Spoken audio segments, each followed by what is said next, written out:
Welcome to the second video covering my animation tool. I should change the version number, but here we're going to start off as if starting off a brand new scene and work in a way that is similar to productions. So one of the first things we want to do is we want to create a project folder. And so under layout right here, we have create project folder, and this will open up. Let's go new. I'm going to save it on the desktop just because it's going to be an example. And anim tool example and accept. And just to be on the safe side, I'm going to click on set project as well. Anim tool example and set. Now, before moving on to more of the layout stuff, I'm going to cover the startup.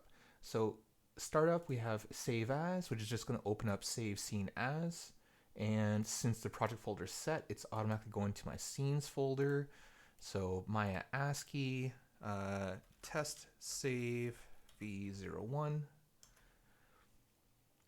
And so that's these two buttons right here. All objects off, curves only on.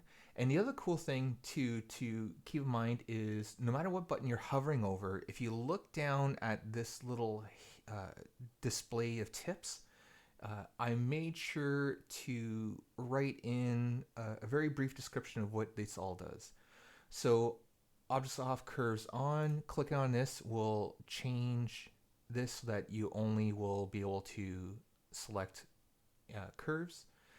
Set preferences right here. What this is going to do, clicking on that button, is under Windows Settings, Preferences, it is going to go to the undo and change it from infinite to finite if it happens to be on infinite, and the queue size down to 20.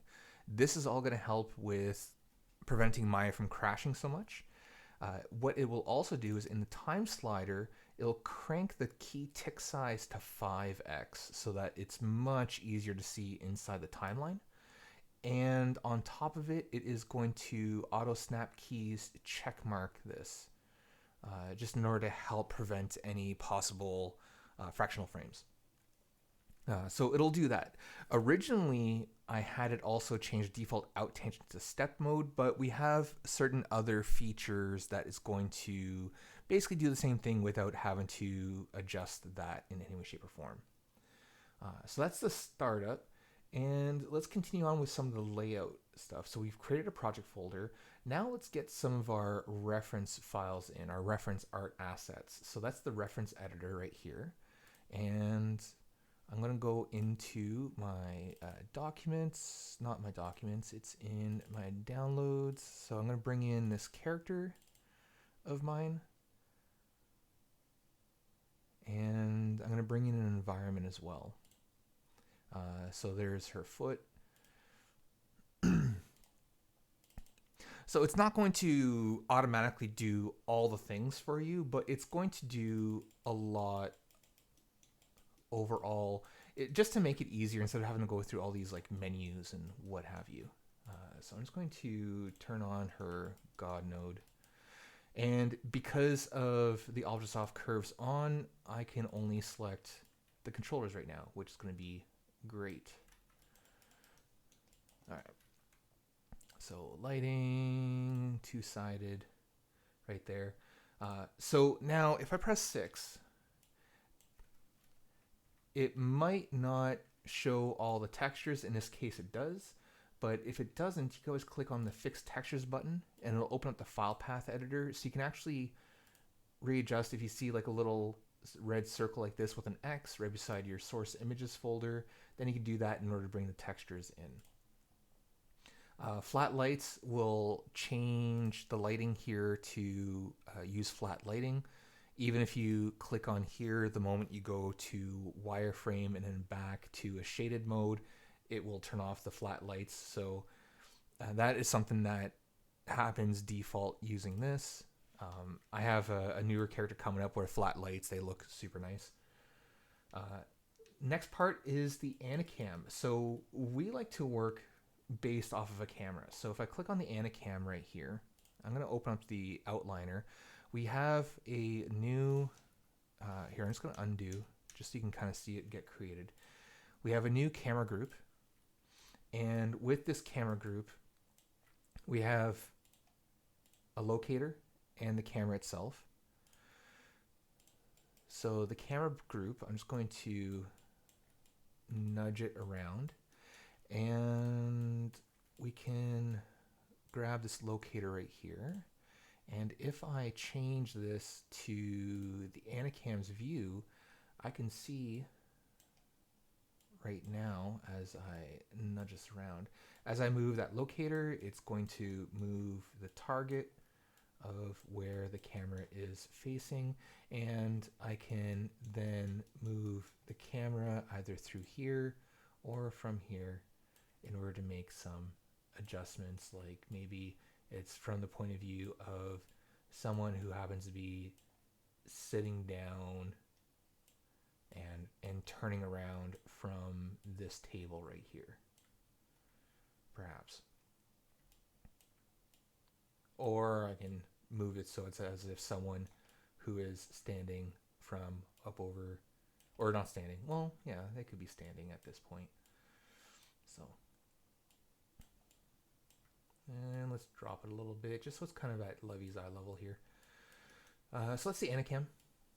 So we can move the camera around, we can move the target around in order to work on the composition. Now the Anacam, it will automatically turn the overscan down so that it's going to fill up the screen instead of having a lot of this like wasted space.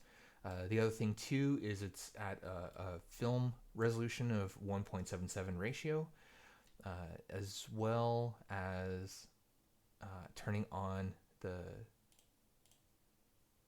safe camera. So as I just messed that up right there, safe action. So you can actually like plan within the TV cutoff. So that's all within the Anacam, and it gives a name Anacam 1.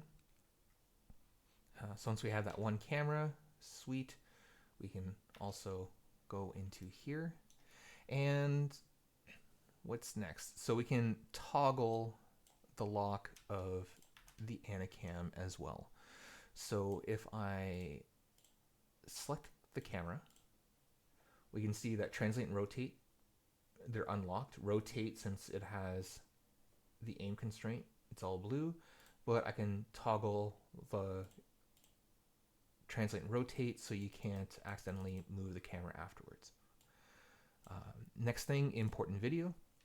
By default, it will import a blank image plane, and so that will still involve having to go into the attribute editor in order to do the rest of the work.